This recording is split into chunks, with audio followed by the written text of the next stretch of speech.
Lynn here, and today I'm talking about why your fatigue is not laziness, and we're talking about cognitive bandwidth instead. We're going to be doing the spare capacity audit so you really understand that you are not lazy.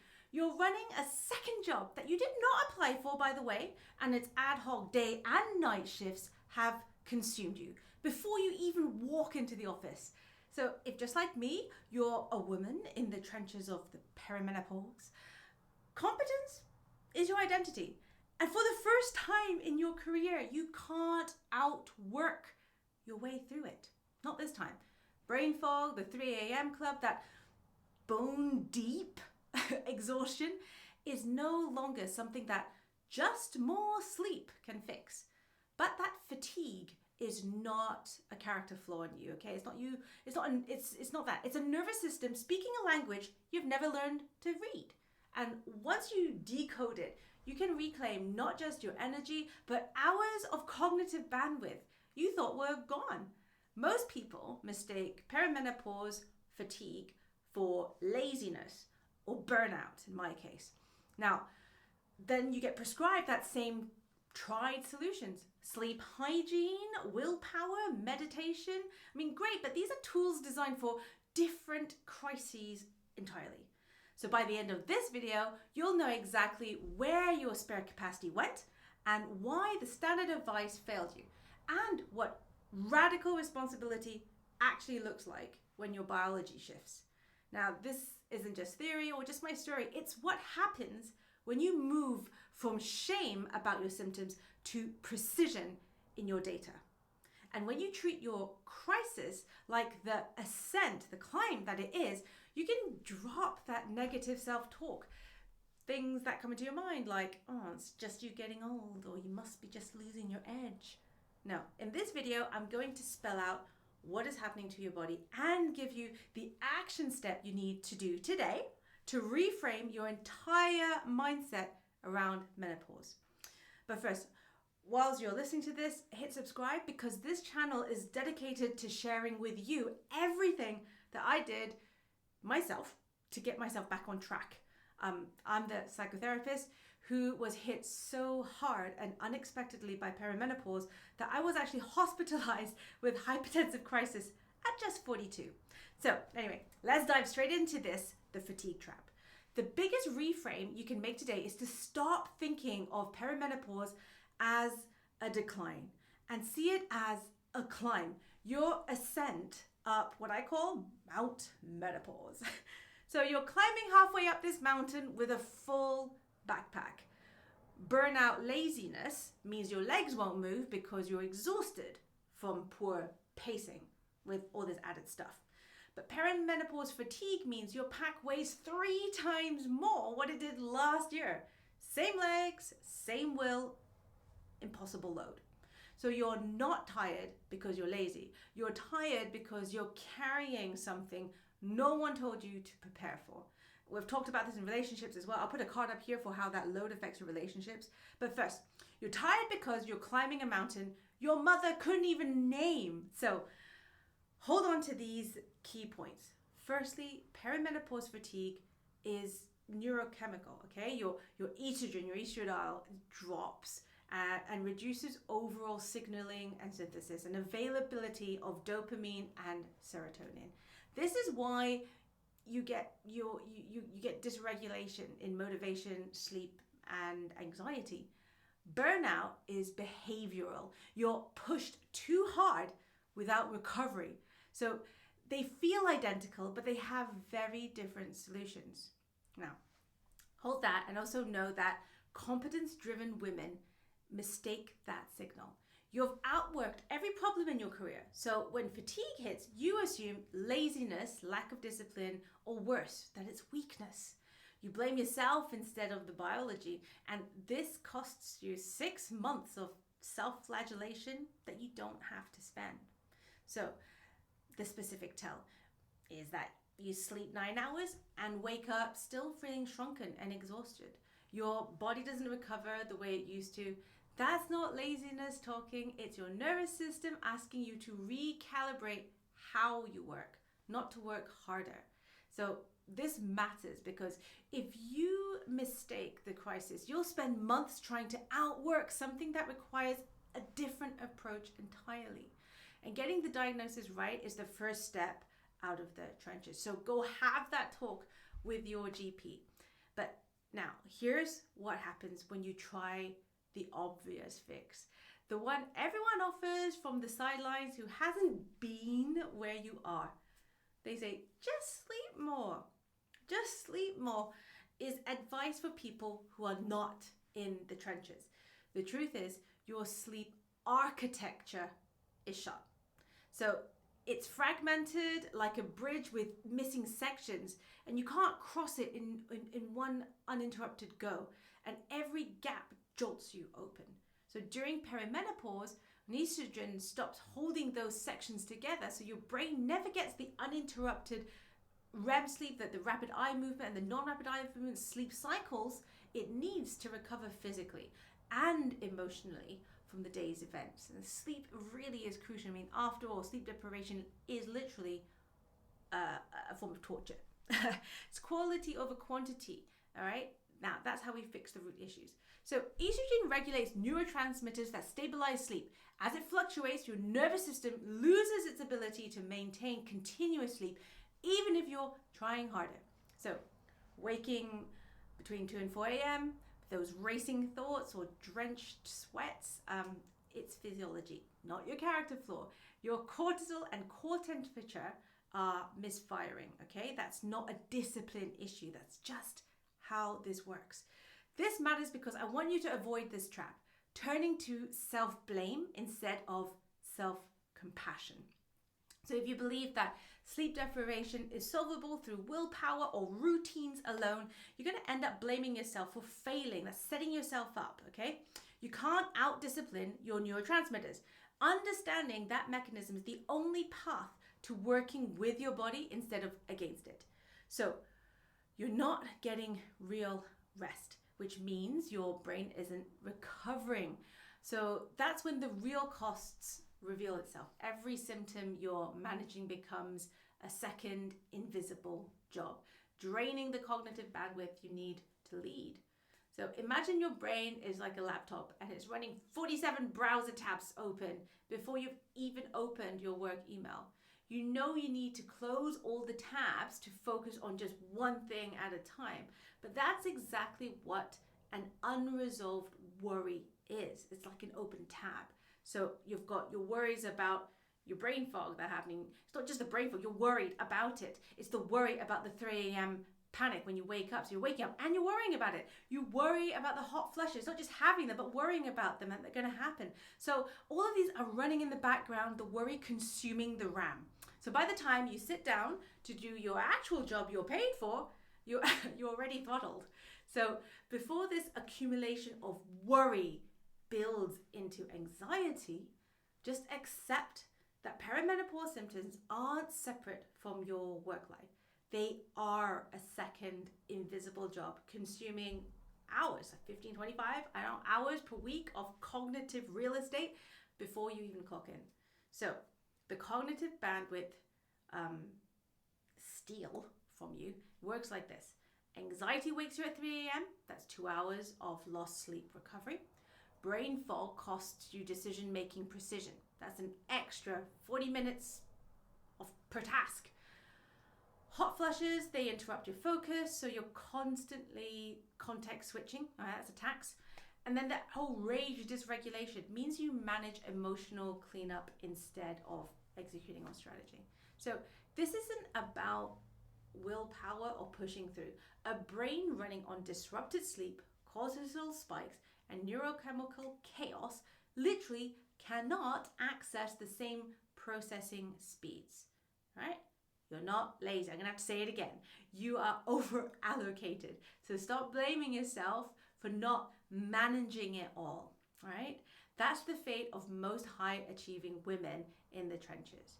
But once you see the bandwidth theft as a system, not a character flaw, you can stop fighting yourself and start reclaiming all of those hours that are actually yours to use.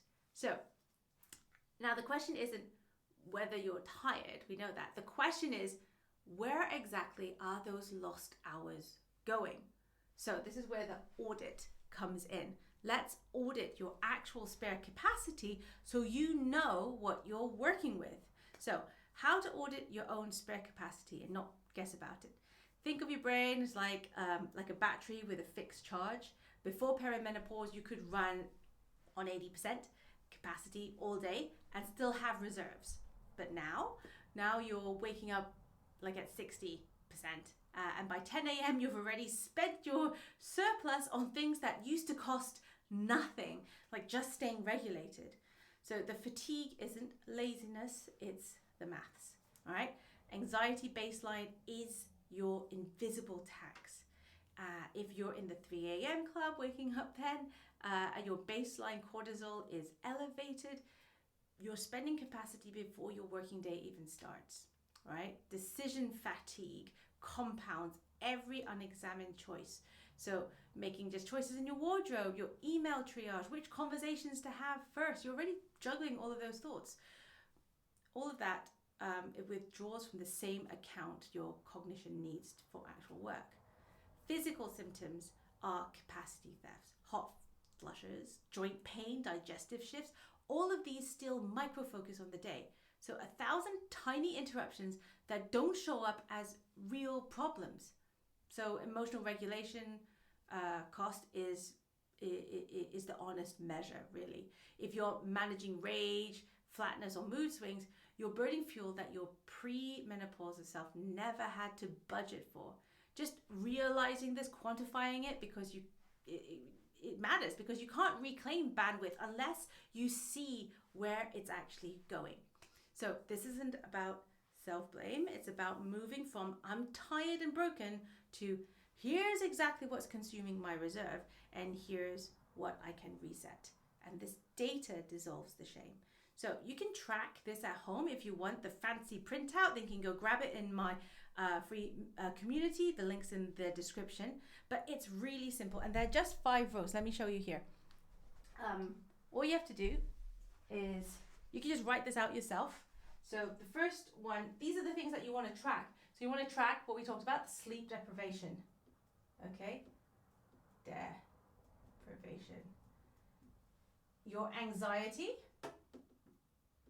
How much is the cost? How much is the burden? Your this is the decision load.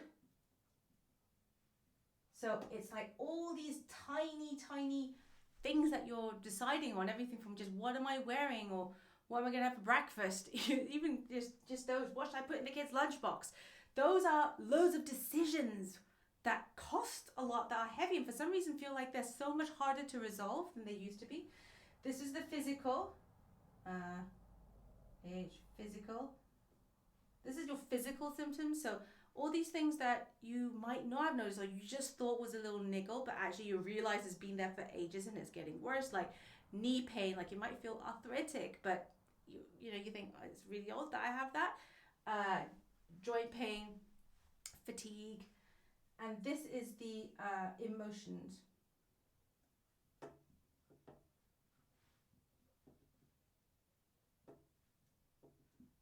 So this is about the emotional regulation, the cost of it.